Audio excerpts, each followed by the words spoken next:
ഇതാണ് എൻ്റെ ചുണ്ടിൻ്റെ ഇപ്പോഴത്തെ അവസ്ഥ. അപ്പോൾ നമുക്കിതിട്ട് നോക്കാം. നിങ്ങൾ ലിപ്സ്റ്റിക്ക് യൂസ് ചെയ്യുമ്പം എൻ്റെ പോലത്തെ അവസ്ഥ വരണ്ടെങ്കിൽ ഇത്തിരി പൈസ പോയാലും നല്ല ബ്രാൻഡഡ് ലിപ്സ്റ്റിക്സ് മാത്രം യൂസ് ചെയ്യാൻ നോക്കുക. ഞാൻ ജർമ്മനിയിൽ വെച്ചൊരു ലിപ്സ്റ്റിക്ക് യൂസ് ചെയ്ത് എൻ്റെ ചുണ്ടിന് ചുറ്റും പൊട്ടി, ലൈക്ക് ഭയങ്കരമായിട്ടും പിഗ്മെൻറ്റഡ് ആയി, ബ്ലാക്ക് ലിപ്സ്റ്റിക്ക് ഇട്ട പോലത്തെ അവസ്ഥയായി. അത് ഞാൻ നാട്ടിൽ വന്നപ്പം നേരെ കൊണ്ടുപോയി ഡോക്ടറിനെ കാണിച്ച് ട്രീറ്റ്മെൻറ്റ് എടുത്തു. ആൻഡ് ഡോക്ടർ പറഞ്ഞതാണ് അപ്പം എപ്പോഴും നല്ല ബ്രാൻഡ് ലിപ്സ്റ്റിക്സ് മാത്രം യൂസ് ചെയ്യുക, ഡോക്ടറിൻ്റെ മാക്ക് പോലത്തെ ബ്രാൻഡ് യൂസ് ചെയ്യാൻ.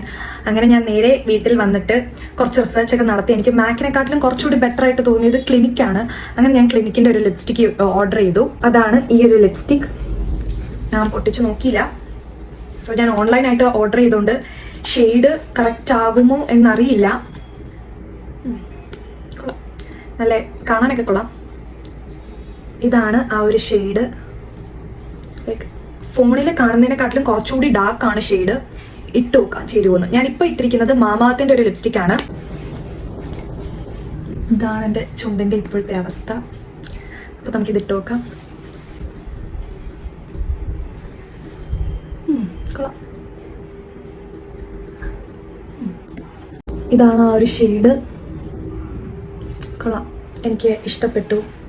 നല്ല ഷെയ്ഡാണ്. ബോൾഡ് പോപ്പ് എന്ന് പറഞ്ഞ ഷെയ്ഡാണിത്.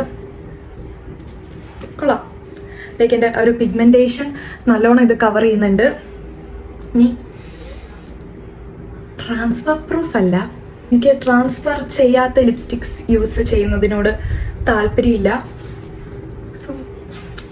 സോ ഇത് ഇഷ്ടപ്പെട്ടു. പ്രോഡക്റ്റിൻ്റെ ലിങ്ക് വേണമെങ്കിൽ കമൻറ്റ് ചെയ്താൽ മതി, ഞാൻ ലിങ്ക് അയച്ചുതരാം.